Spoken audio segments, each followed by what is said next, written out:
For more on this, we are being joined by Glenn Carl from Boston, Massachusetts, here in the United States. Carl is a former national intelligence officer from the CIA. Glenn, welcome to our program. Just a little more of your biography before I ask my next question. As Deputy National Intelligence Officer, you led 17 agencies of the intelligence community in preparing the U.S. government's most senior assessments of transnational threats to the nation for the president, members of cabinet, and the nation's most senior military leaders. So with that background, what can you tell us about the national security implications of UFOs? And do they exist? Well, if they exist, they never, for 1 millisecond, came to the attention or the efforts of any of the 17 agencies that I worked with during my tenure. And what comes to mind, to me, is less my career and more my ancestors. My ancestors, I'm directly related, in some ways, sadly, to the specific individuals who denounced their neighbors as witches in Salem, Massachusetts, almost 350 years ago now.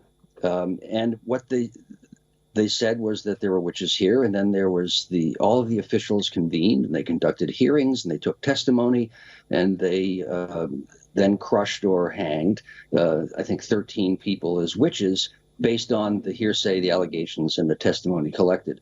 That's what we heard. Now, one of the people testifying, I don't know any of the three, but one of the three has a history. He said that Benito Mussolini, the Italian dictator of the 1930s and 20s, also covered up UFOs. Well, if that were the case, one would have expected over the last 100 years that some evidence of those events or facts would have surfaced. No.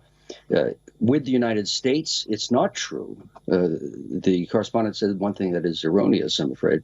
It's not true that there's been a cover-up. The United States government, the intelligence community, the Defense Department conducted a comprehensive analysis of all unidentified flying object reports up until about 2-3 years ago, and they found that 94% of the reports could be explained by natural phenomena. 6% could not. But that doesn't mean that they're little green men. That means that we don't have sufficient data to explain.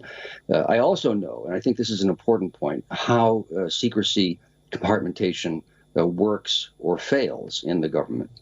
And just imagine for a moment that there is a flying saucer hidden someplace by the United States. Well, that means that there are people guarding it. There are facilities holding it. There are budgets paying their salaries. And it is inconceivable to me that something like this, which would involve hundreds, if not thousands of people, could remain an utter secret forever, except for the say-so of these three people. So color me skeptical.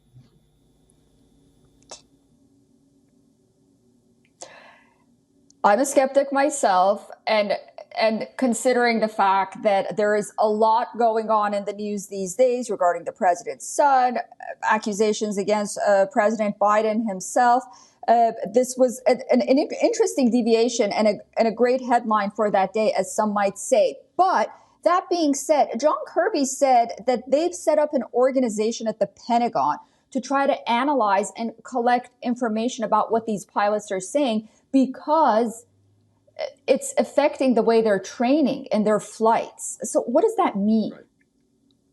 Well, I think that there's truth. I mean, when we are misled, most times we're misled based on elements of truth.